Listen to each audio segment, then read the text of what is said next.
మీద ఉన్నది. మొత్తం బాధ్యత భారం అంతా కూడా ఎవరి మీద వేసుకున్నాడు? యేసుక్రీస్తు ప్రభు తన పైన వేసుకున్నాడు. ప్రభు ఆత్మ నా మీద ఉన్నది. కట్ చేసి మళ్ళీ చేస్తే బాగుంటుంది.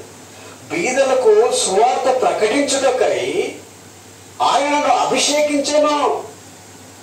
అది స్పిరిచువాలిటీగా తెలియకుండానే. ఎందుకంటే యేసుక్రీస్తు ప్రభు తండ్రి అయిన దేవుని ఎదుట ఉన్నాడు తన కుమారుడిగా. కనుకనే దేవుడే యేసుక్రీస్తును అభిషేకించినట్లు మనం బైబిల్ గ్రంథంలో చూస్తున్నాం. ప్రియమైన దేవుని బిడ్డలారా, చెరలో ఉన్న వారికి విడుదల, గుడ్డి వారికి చూపును కలుగునని ప్రకటించుటకు, నలిగిన వారిని విడిపించుటకును, ప్రభు హితవత్సరము ప్రకటించుటకు ఆయన నన్ను పంపి ఉన్నాడు. చూడండి, ఎవరు పంపారు యేసుక్రీస్తు ప్రభును? ఆ లోకం నుండి, పరలోకం నుండి భూలోకానికి పంపింది ఎవరే అంటే తండ్రి అయిన దేవుడు. తన తండ్రి పంపితే కుమారుడి లోకానికి వచ్చాడు. ప్రియమైన దేవుని బిడ్డలారా, కనుకనే మనకు ఒక సాల్వేషన్, రక్షణ సువార్త మనకు బోధించబడ్డది. తద్వారా నువ్వు నేను అందరం కూడా రక్షింపబడుతున్నాము. ఆ రక్షణ సంకల్పము ప్రతి ఒక్కరికి అవసరమైనది. కనుక ప్రియమైన దేవుని బిడ్డలారా, ఈ రోజున ఏం చేయాలంటే మనము ఏం చేయాలి? యేసుక్రీస్తు దేవుడని నమ్మాలి. యేసుక్రీస్తు దేవుని కుమారుడని విశ్వసించాలి. ఎవరైతే యేసుక్రీస్తు యందు విశ్వాసం ఉంటుందో ఆ విశ్వాసం ఉన్నవాడే నిత్య జీవానికి వెళ్తాడు ఈ రోజున. కనుకనే ఒక సందర్భంలో యేసుక్రీస్తు ప్రభువు గలిలయ ప్రాంతానికి వెళ్ళాడు.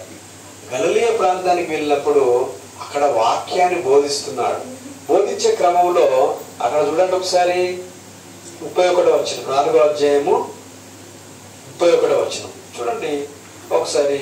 అప్పుడు ఆయన గలిలయలోని కపెర్నహూము పట్టణములకు వచ్చి విశ్రాంతి దినమున వారికి బోధించుచుండెను. ఏం చేస్తున్నాడు? గలిలయ అనే ఒక ప్రదేశంలోని కపెర్నహూము అనే ఒక ఊరికొచ్చి ఆయన ఇక్కడ బోధిస్తుంటే అక్కడ ఆయన బోధకు వారు ఏం చేశారమ్మా? ఆశ్చర్యపడ్డారు. ఆయన వాక్యము అధికారముతో కూడినదై ఉండెను కనుక వారు ఆయన బోధకు ఆశ్చర్యపడి. ఏమన్నారమ్మా? ఆశ్చర్యపడ్డారు.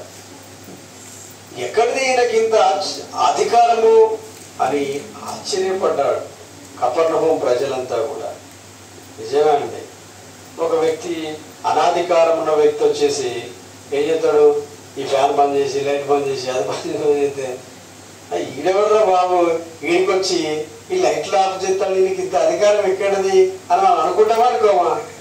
కానీ యేసుక్రీస్తు ప్రభు గలిలయలోని కపెర్నహూము వెళ్ళినప్పుడు అక్కడ ఆయన బోధించిన బోధకు అక్కడున్న ప్రజలందరూ కూడా ఈయన బోధకు ఆశ్చర్యపడ్డారు.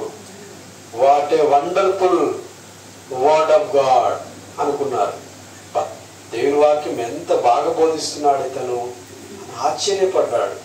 ఈ ఆశ్చర్యం అంతా కూడా ఎందుకు వస్తుంది అంటే వీడికే లేదు, వీడు ప్రజలకేమో ఎందుకు ఇస్తున్నాడు అని ఆశ్చర్యం.